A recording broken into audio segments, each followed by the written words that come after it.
We're in the losers bracket, and we have another best of 3 on our hands here in qualifier number 2, our starting map, Battlefield of Eternity, and we got Team Ash against the Akatski. So, as it looks, I mean, right now, first and foremost, we have the Akatsuki in the losers bracket, which is already a little bit crazy, but we had, again, in the winner bracket, some crazy fights, some crazy matches. It was awesome, but let's see how far Ultralisk's new team can go. For everybody that missed it, Ping gapped with the 3 North American players, with Legacy, Madara, and Cure has actually disbanded. The 3 of them decided that it's too much of a hassle for them to play cross-server the entire time and throughout the entire weekend. So Ultralisk and Skok, they founded a new team together with Masquerade, Copenhagen, and Banana H, as you can see here, just as a little bit of a side note. But that also means that they don't have any points in the leaderboard yet, which makes it really important for them to go through the qualifier right now.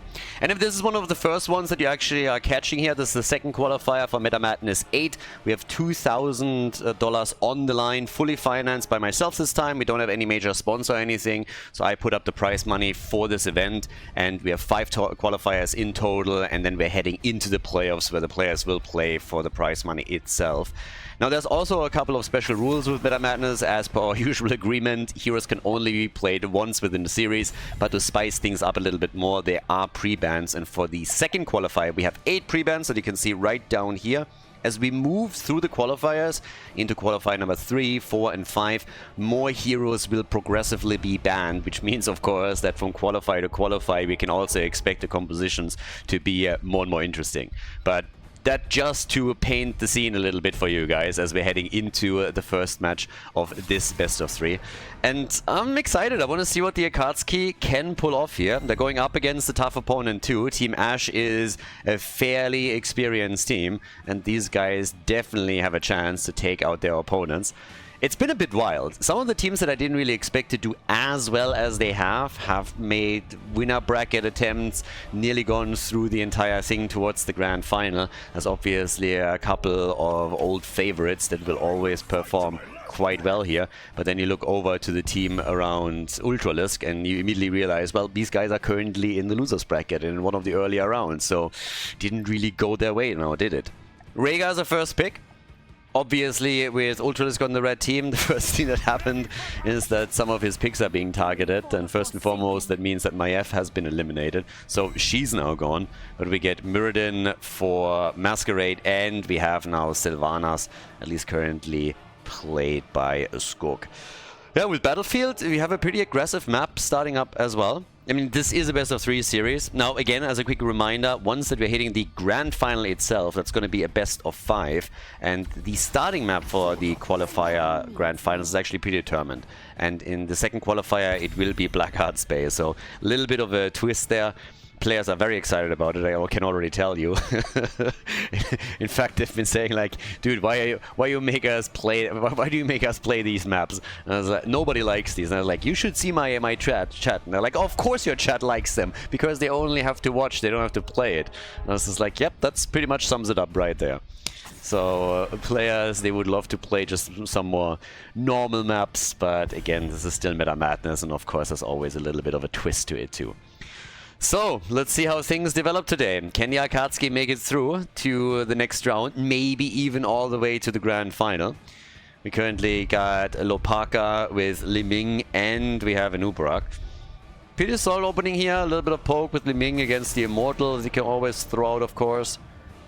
And, well, with that, we have the Haka band, Uther band. So, with Uther already out-commissioned as 1 stun at least removed, and also, of course, potential synergies that he can get with additional, I mean, with Greymane, for example, jumping in deep, or anybody else on that level. But I'm still curious to see what Ultralisk is going to pick as his weapon of choice for this game, for this first one. We get Copenhagen on Urel on the side lane, and Banana again on Ana. Alright, I'll spare you the Banana Ana thing today, because they didn't ban Ana, and now Banana has Ana, so I don't have to go through the entire ban Ana Banana thingy. But yeah. Alright, either way. Last double pick. Morenas against Bishops. Well, not against, the 2 of them. Bishops cannot pick Hanzo anymore because, well, Hanzo's pre-banned, so not available for the entire event. But we get Lunara and we get the Panda. Alright, it's Chen time. So we get a Nubarak and Chen. I think there's a good chance that they actually planned on getting Ural for themselves. That would have synergized quite nicely with the Nubarak too, but Chen obviously can also jump in deep and try to create some havoc there. Has the Keck available as well and can create some space or isolate a target, so there's that. And Ultralisk, our final pick for Battlefield of Eternity. So, what's it going to be for him? Final pick for map number 1 is Imperius. Triple frontline with Skog and Sylvanas. And guys, with that, we're now headed into our first map of the best of 3 series between the Akatski and Team Ash. Team Ash against the Akatski. Game number 1, the blue team with Lopaka on Liming. We currently get Morenas on Chen, Bishops on Lunara, Shizakid is playing a Nubarak, and Renella on Rhaegar. On the right side of the map, the Akatski with Ultralisk on Imperius. We get Copenhagen on Urel. We have Masquerade playing Murden, Skog on Sylvanas, and Ana is played by Banana with Contact Healing as the level 1 choice. So we're going Grenade build at least for now. And yeah, I'm here for it. I want to see what Chen can now pull off. Let the Panda reign supreme. Let's go.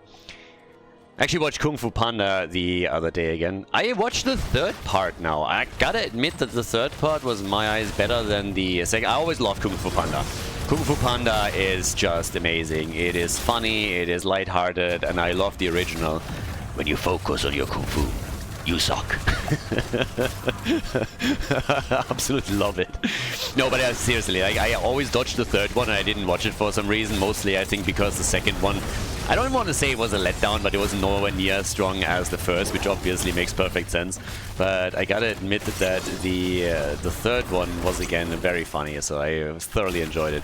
If you've never watched those movies, I can definitely recommend them. I mean, it's obviously a bit of a kids movie too, but a very, very fun watch, and also a lot of sarcasm in there, a lot of good jokes. So definitely some entertaining ones. But yeah, if you want to have a fun afternoon or evening. But yeah, either way.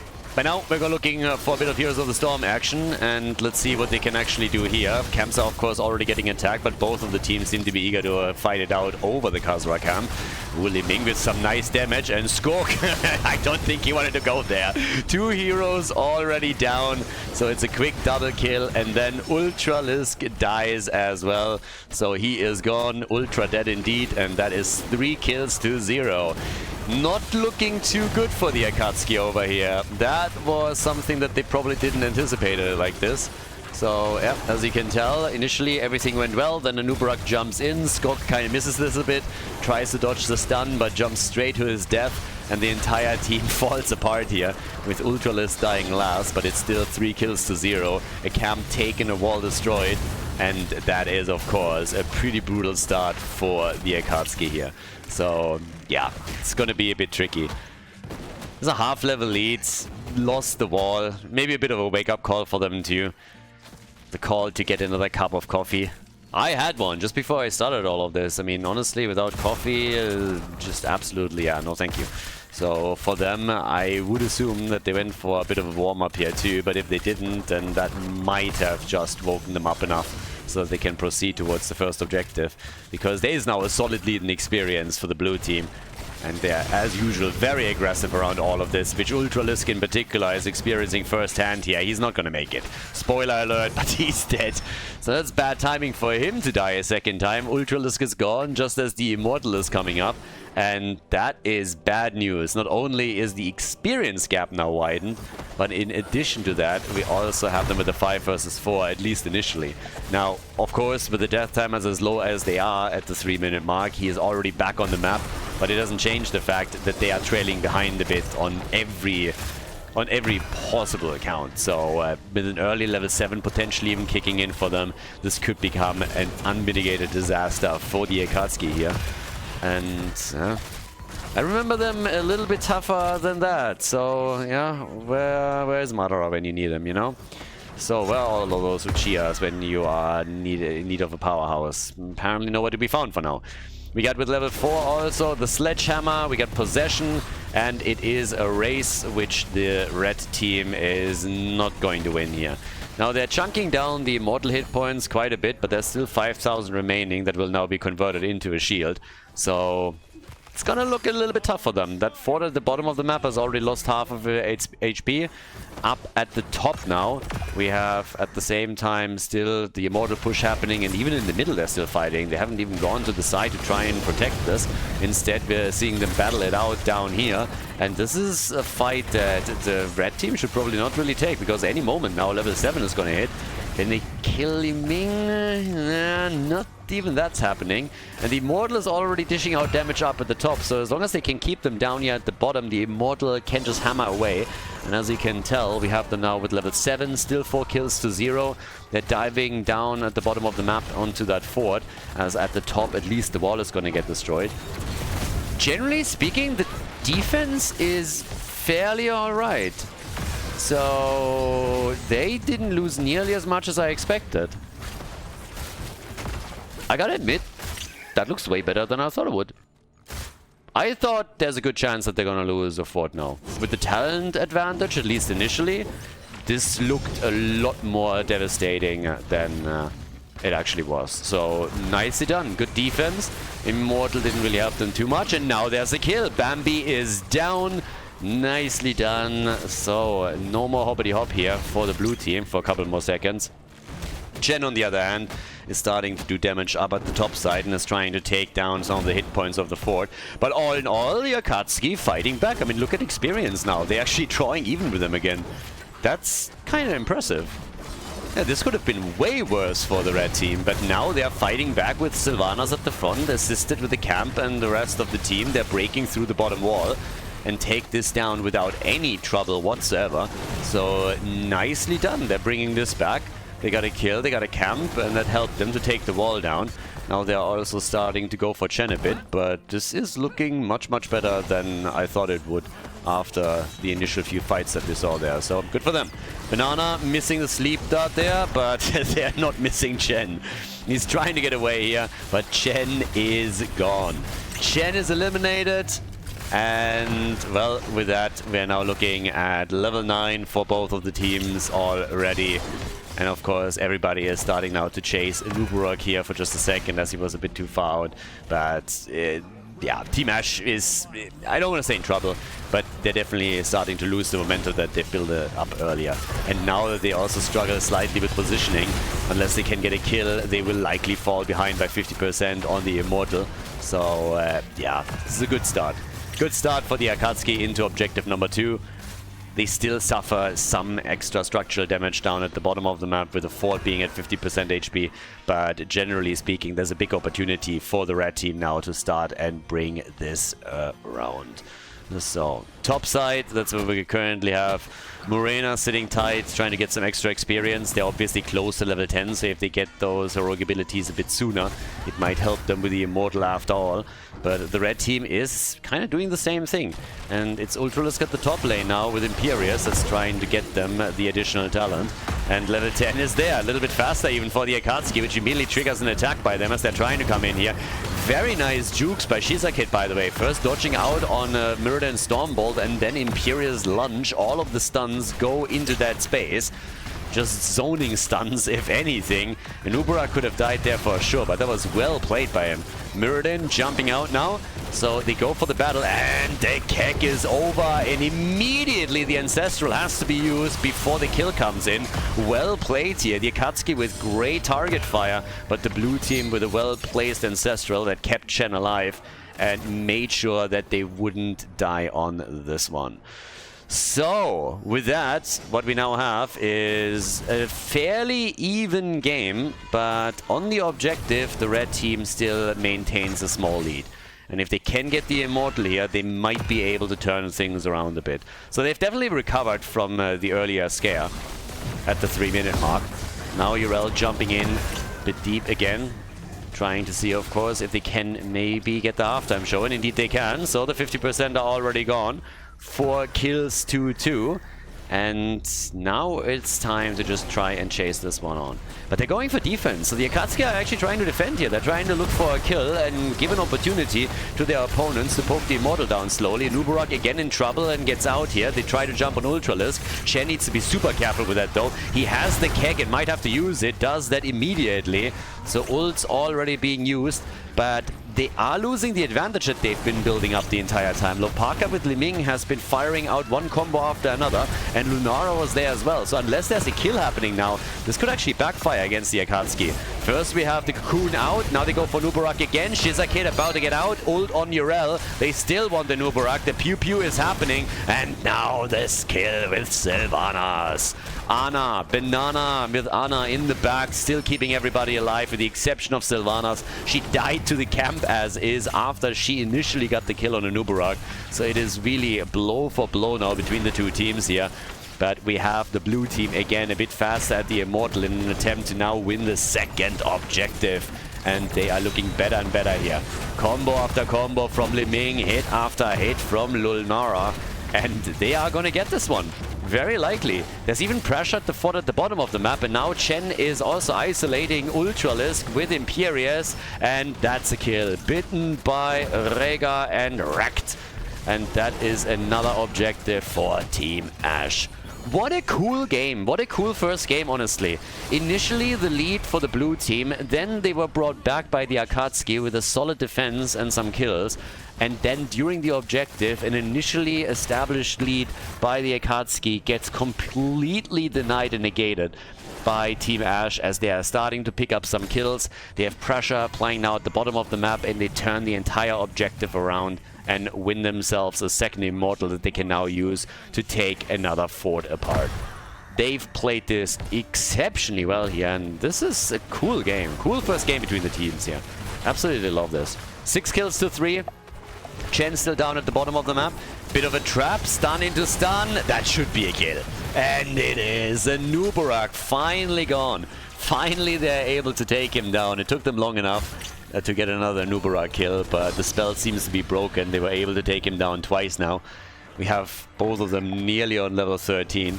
And of course, let's not forget Ana the entire time with one grenade after another. Particularly the anti-healer here against Rega is fantastic if played correctly. And Banana is going to try and utilize exactly that during big team fights. Up at the top, bit of a trap against Skork, and he uses the wave and has no escape tool available anymore and dies.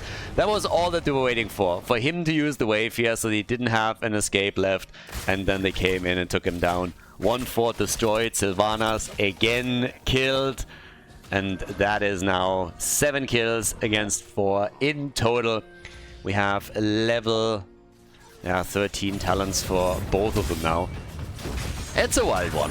Shizakid has to use the Cocoon. Got attacked again. A nice Storm Bolt. Okay, they're trying to free Ultralisk here. Still a Nubarak a little bit low, but they're going for the stuns against Imperius. And Ana with one heal after another as Imperius jumps back out. Chen is still looking to see if he can maybe drop him, but now he himself is in trouble. Thankfully for Chen, the keg is already back and can be used to escape here.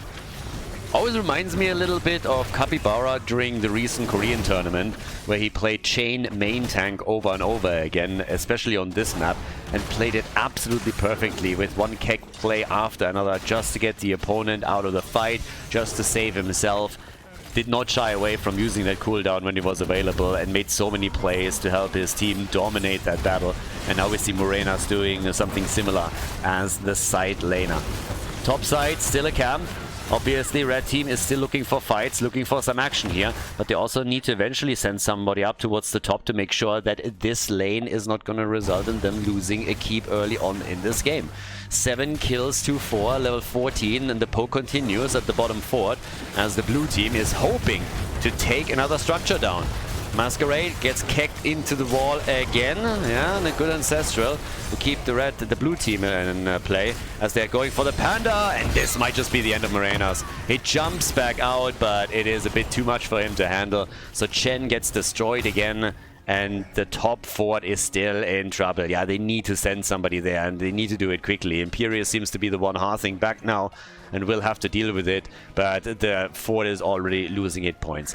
This guy is getting fired, asleep on the job, not able to just drive past the camp, or this keep would have suffered even more damage. Absolutely inexcusable. You're fired. Out with him.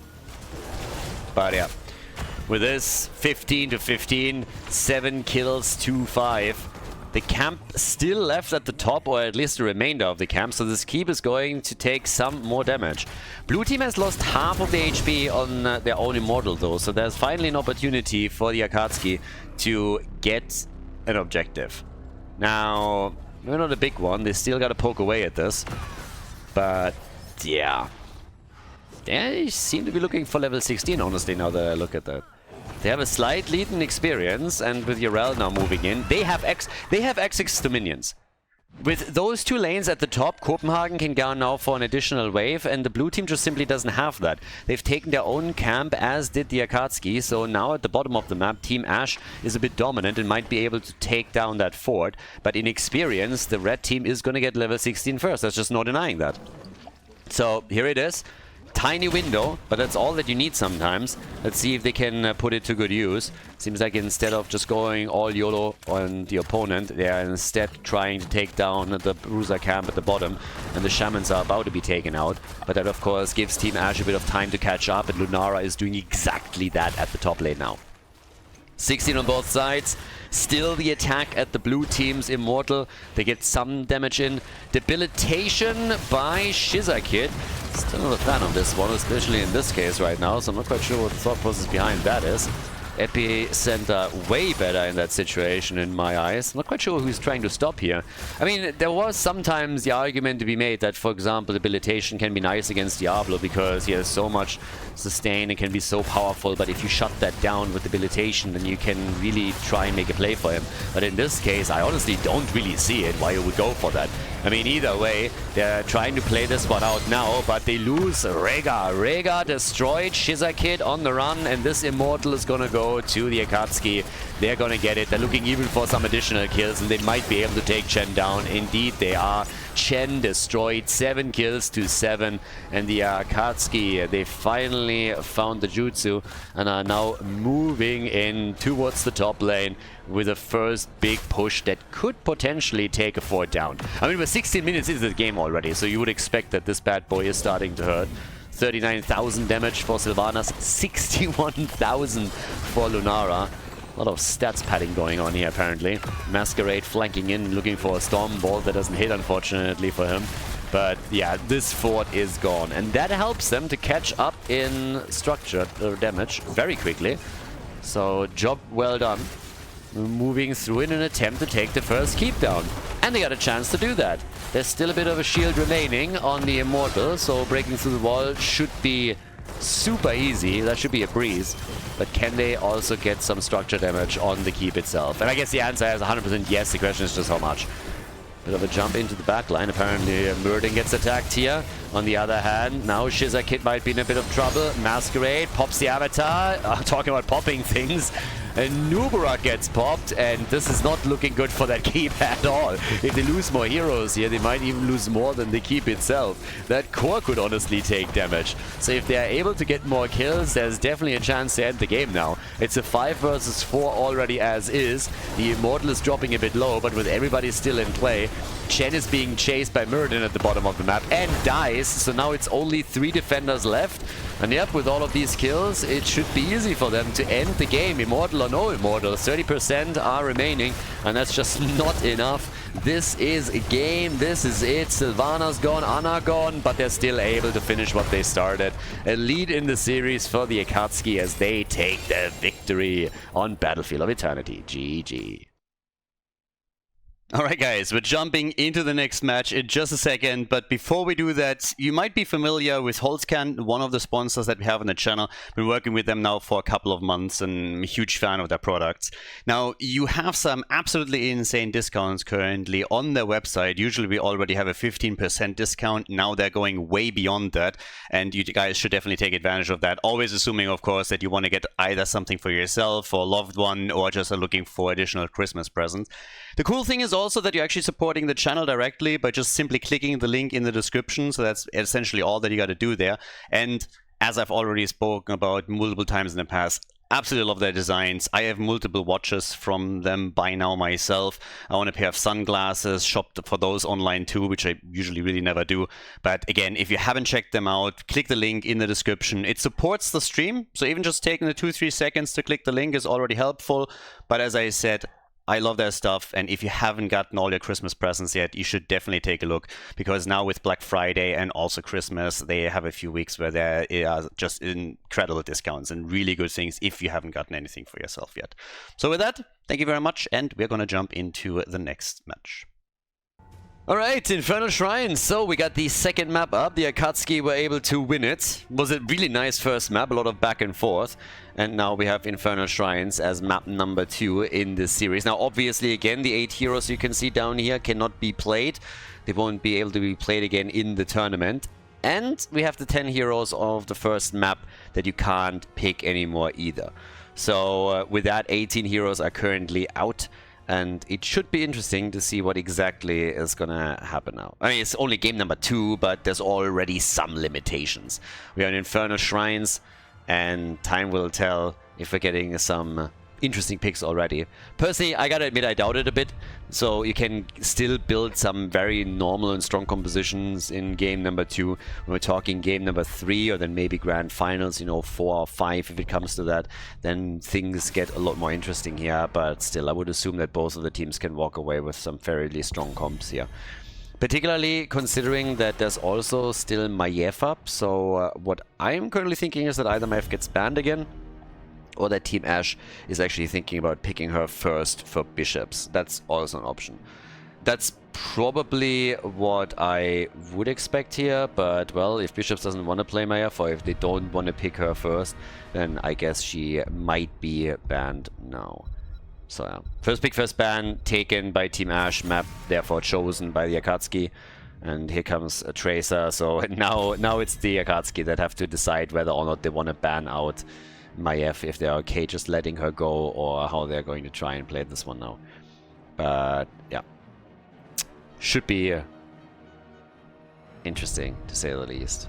With Jojo now gone too, great hero obviously for Infernal Shrine, so she gets eliminated. Dehaka still up, by the way, very good choice for the map. And they actually banned Maiev. Okay, so they don't want her in Bishop's hand either. But yeah, for side laners, Leo, Dehaka, 2 very good choices that we could see. Might even see both of them now. 1 on each side, considering the map. But what exactly are they gonna take first now?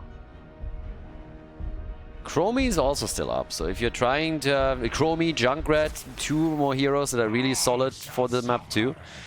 Now we get Leo as the first pick even. Okay, so Morenas knows already what he's going to play on the side lane. And that leaves us with the red team. And we get Dehaka. Yeah, Dehaka Leo. There we go, as mentioned.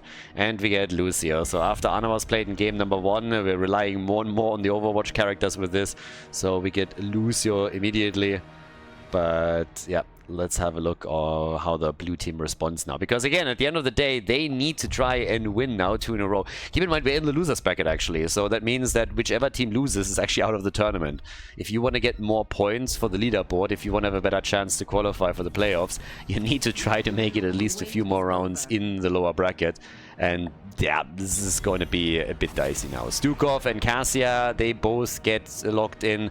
And we have Uther banned against the blue team. So it seems like the Akatsuki were a little bit afraid that there would be a double healer, a double support, with Uther doubling as a main tank. Now normally you see that a lot with Vala, but obviously you can also do that with Cassia here. So they have a couple of ways how you can actually approach that. Either way, with the final ban coming in. Ultralisk gets targeted once again, so we have multiple bans targeted him specifically. Kerrigan is out. Maiev has been banned by them, and now Medivh also gone. So what is Ultralisk gonna go for? Just as a side note, Hammer is still up. Hammer was banned in the first day of qualifier number 2, actually a lot.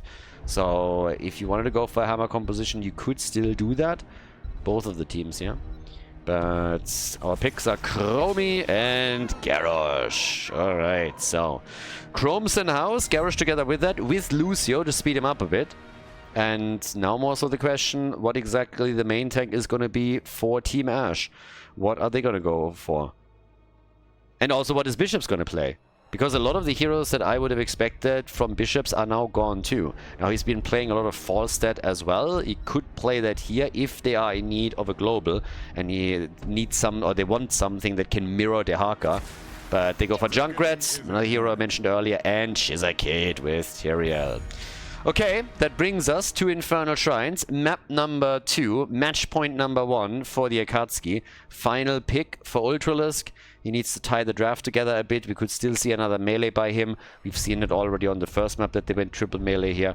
But also another range damage dealer would of course fit quite nicely, but it needs to be something that can at least do some damage and help out a bit. So, couple of options, and he goes straight for Falstad. So we get a double global actually from the Akatsuki against Team Ash as we're heading into the second map of the series. Okay, game number 2, match point number 1 for the Akatsuki. On the left, Team Ash with Renella. On Stukov, we get Shizakid on Tyrael. Bishops on Cassia, Morenas on Leoric, and Lopaka is playing Junkrat. On the right side of the map, the Akatsuki with Ultralisk on Falstad. We get Banana H and Lucio. Koopmark on Dehaka. Skook on Chromie, and Masquerade is playing Garrosh. Alright, second Diablo map in a row, and yeah, we're good to go here. Double global for the red team in an attempt to play macro, I suppose. And we'll see how well that works out for them. Here's the opportunity to move on to the next round of the losers bracket. Oh, well, Garrosh. That kind of backfired a little bit. But Masquerade still dies. Okay, this was actually funny. So initially it looked like Junkrat made a mistake booping Garrosh into the team because the flip happened a second later. But Shizakid was able to get out of it and Garrosh was hit hard and died. So Masquerade just pulled a Lauber. That's what happened here at the end of the day. Masquerade pulled a Lauber, disappeared before the 1 minute mark. Already the first death. So yeah, he's cosplaying Lauber here. But we'll see if they can make up for that again. So early game might not really be their forte here. We had them in the first map already doing extremely well, at least early on, but then the blue team towards the middle of the game fell apart a bit. Double global at the top, that's actually really annoying for Leoric and also for the rest of the team, because it means that whenever at the bot lane the party really starts, one of the two can move down very quickly, and they're already getting a lot of damage done up here at the top, as you can tell. So they've broken through one of the towers more or less, and even the gate has taken damage. So for Leo, this is a very annoying situation to be in. And since both of them are now starting to move back down to the bottom of the map, they can really just try to play that global card over and over again in an attempt to get themselves a small lead here. So it's all about the battle down at the bot lane over the mercenary camp. Both teams are trying to go for the Khazras here and try to see what they can actually pull off with this. Now that we have Dehaka waddling back up topside, he's going to pick up the experience for them. Leo is starting to move down to the bottom too, so they really want this camp here. And they're committing with 5 to it. Seems a bit like overkill. Falstad, I was honestly waiting for him to join Dehaka at the top and try and see how much damage they can do before anybody rotates back up. Lucio or whoever could have slowed down Leo as he rotated again. Chromie, I can fly! She gets booped around there. I can't shut up. So 1 kill to 0. And well, now at the top, 1 tower is down. Chromie can fly apparently. Chromie could actually fit quite nicely onto Falstad as well. I mean, just looking at the dimensions here, yeah, she's maybe a little bit bigger than Air Muradin, but still, I feel like she fits there. The Griffin might not be too happy about it initially, but honestly, if you have to get her onto it, wouldn't that be amazing if you would have a few heroes that would fit on Falstad and you could fly with them to a different lane, Morales style?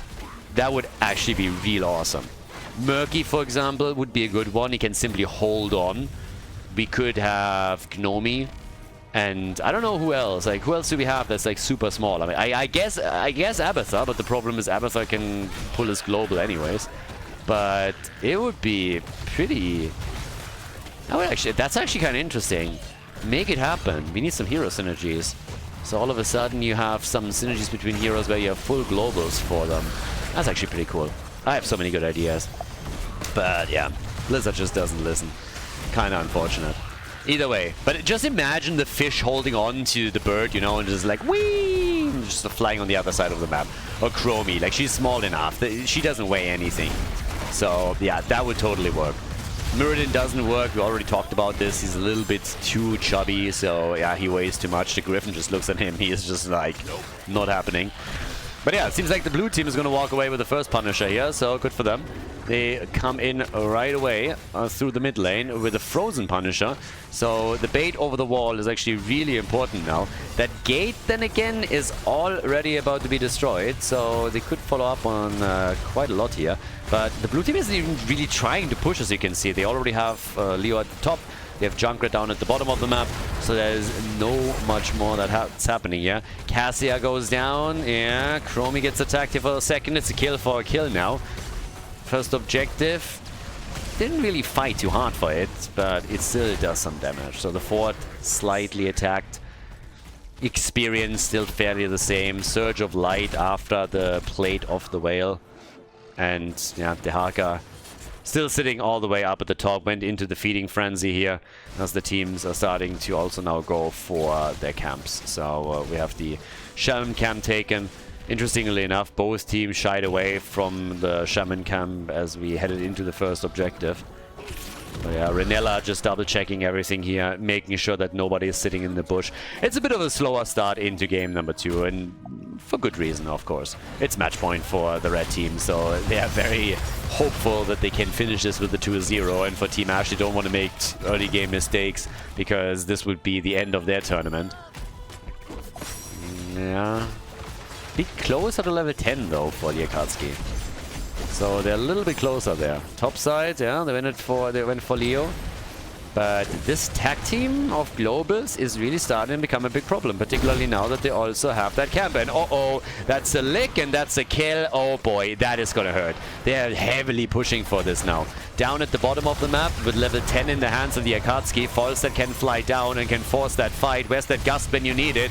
Gets the angle, gets the gas, pushes them back in, but Ultralisk has to be real careful, tries to dive away. They're killing Stukov, they're killing Junkrat. Ultralisk himself might fall, gets the heal, and there's another lick, a Tong connect, and Shizakid is gone too. It's a triple kill. Nicely done. Well played. Thanks to their rogue abilities, they just destroyed 3 heroes and did work in that encounter. Particularly after they killed Leo already at the top and pushed the fort a bit. Here in the middle now, they can destroy this one as well, but this is looking extremely good for the Akatsuki. It was a great play. Particularly Ultralisk not dying was huge. It looked for a few seconds like he might fall victim to that. I mean, it really looked like he would get destroyed, especially as Cassia started to hone in on him. But instead, we got 3 kills for the red team. And now we have Team Ash trailing a bit behind. The next objective at the top, by the way. Now, if they could destroy that top fort, that would also eliminate the fountain. I don't think they're going to get that far. But you can already see that some of the heroes you would expect on the side lane have transitioned down to the bottom of the map. Leoric and Dehaka. Dehaka can always move back in, but in a perfect scenario, what the red team would love to do here is get level 13 so that they have a talent advantage over the opponent once again. There's the gust. Oh no, Stukov dead, isolated and now dead, and that is a huge problem. With Stukov gone, that immediately means that the Punisher at the top should be easy grabs for Team Ash. They're going to take position here immediately. Without a healer, you cannot engage into that fight. Death timers are, of course, low, so they can still get Stukov back to business, but there will be a significant lead for the Akatsuki, and they're already sitting pretty at 15 stacks right now. Falstad rotates against Leoric. Of course, the blue team is now trying to push in onto the objective a bit as well, but there's a level 13 talent that they're going up against too. So there's several advantages now for the red team that are doing a number on them. Yeah, Chromie again, trying for the hits here. Nicely done. Isolation is hitting Tyrael, but he gets a Sanctification out, and Masquerade gets a heal, a shield, and is still alive. Insane. Banana Age saving his butt here, and then it's Tyrael that falls. Job well done. Yeah, they are getting more and more momentum in game number 2 now. Looking very good. 17 stacks to 10, but full control. I mean, full control, of course, now for the Akatsuki. You still have Junkrat trying to throw a couple of grenades onto the point and see if they can follow up on that. But it doesn't change the fact that the Akatsuki are walking away with a bigger and bigger lead in experience and are really starting to build on this. Down here, Copenhagen. I mean, he is connecting one tongue after another. The man is really starting to crush it here. This is good work. He was the reason why they were able to kill Leoric at the top lane in the first place, as he connected his stuns. He also connected the isolation in the last battle. Now the attacks over here, they keep coming. Once again, we have them jumping in. Shizak hit, careful. Got caught by Chromie for a moment. They're still walking away from the fort, and this one falls without any real battle even.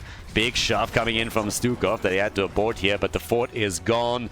And that is the first main structure in the game that gets destroyed. Jonas the Punisher starts to go for the top lane. The rest of the team is moving into the middle as they're trying to get a kill here too. Banana H skirting around the edges and dodging out on Leoricus and Tomb. But yeah, big lead in experience. 1.5 levels. Bit of a trapping setup here, but nobody is going to fight for this. 13 to 13. Well, talking about nobody's going to fight for this. Seems like Leo gets caught, and with that Sanctification being a second too late, Leoric indeed is dead. So this is kill number 8 now. 8 kills to 1 as they go for the objective. The last Katsura is going for a bit of a journey here. But of course, they're still going to be able to grab the camp away from the opponent's team. Leo was providing a bit of vision, but even that is not going to help them here. It's a push into the middle, and they are so close to 16 that they should have the talent in a moment or two and then can rely on a talent advantage over the opponent as well. So, as is, we are having them with another Gus as they're trying to isolate, and Domino being used by Garrosh here as they're trying to back out again. And damn, what another hit by Chromie, killing Leo again. I mean, Leo doesn't really die, right? He utilizes his trait. He gets trait value. So Leoric has been getting trait value 3 times in this game already. Tyrael has gotten trait value twice. So yeah, a lot of dying over there. The front line, as usual, is soaking up a lot of the damage. And down here, they go for Junkrat, and well, news alert, Junkrat, ooh, he might make it. He does make it! Wow! What a save! Nicely done, Tyrael, you little beast. Good on you. So they are able to save Junkrat, and even with the level 16 talents that they now have, not quite as dominant there just yet on structures. It's kills, but they really gap them heavily. And that, of course, will eventually also result in them taking structures down. But the fort in the middle is still standing. Down here, they're taking the tower now down too. And yeah, we got the virulent reaction, of course. We got the afterburner here for Falstad. And more important, the elongated tongue by Dehaka. Bit of a battle shaping up in the middle, and Tomb is already out. Leo catching mostly himself. But we still have virulent reaction. And do they go for Stukov? Yep, they try. Riptire came out too. Dehaka still at the top lane. Fully unimpressed. Dehaka is like, nah, not worth my time. Tell me when you have a real team fight going and I might grace you with my presence. But for now, I'm sticking to the top lane and I'm going to have some fun here. So yeah, Copenhagen not needed. He's just like, yeah, boys, I simply don't care. Smell you later. See you in a bit. Lucio in the middle, trying to take the fort down, is getting real close here. George out on most, and that's another fort destroyed. As the Haka is just double checking what's happening top left, gets a good look at where the opponent is positioned to. And with the next shrine active, both teams are going for it straight away.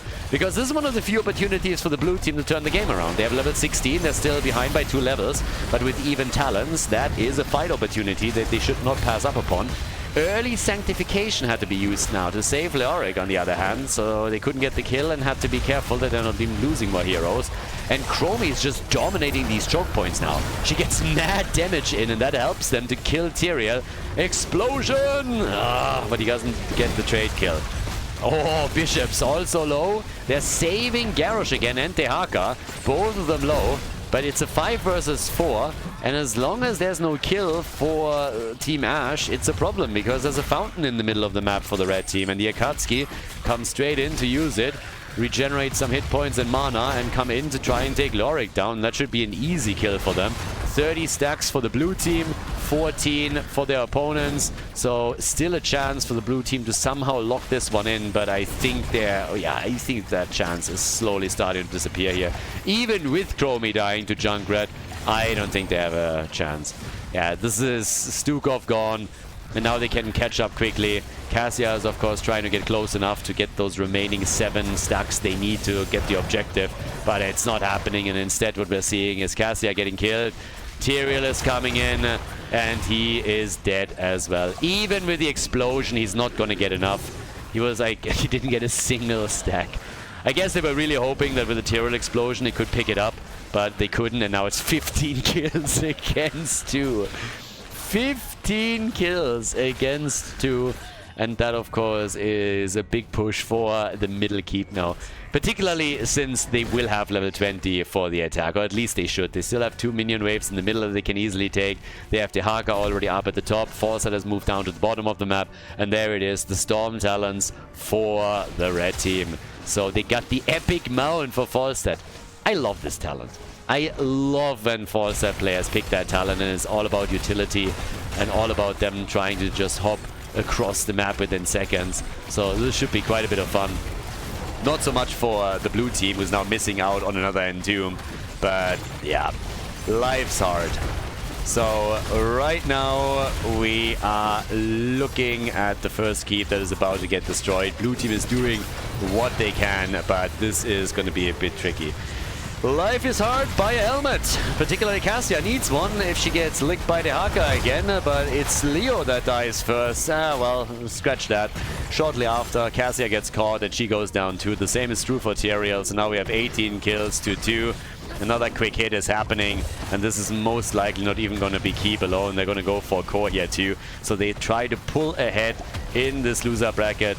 Nearly a 5-man team wipe as they only miss the Stukov. I mean, he's the only one that hasn't died yet in that encounter, but it's now the end of Renella, and that is a full 5-man team wipe.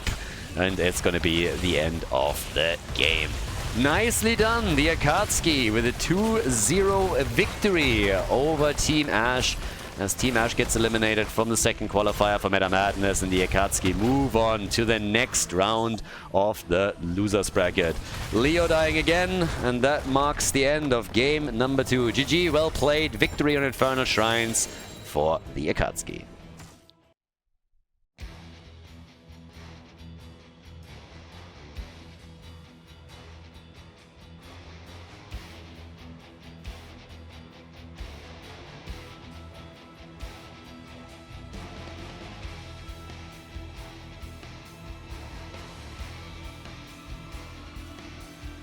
Thank you everybody for watching the video today. I hope that you enjoyed the show and the commentary. And keep in mind that the spoiler protection that is going to run for the rest of the video is made possible by all the support on patreon.com. So guys, if you want to support my work, if you want to help me start new projects and keep the spoiler protection in place, please consider heading over to patreon.com/Khaldor. There's also a link in the YouTube description, and check that out. Thanks in advance, and see you guys next time with more esports coverage here on Khaldor TV. Have a great day.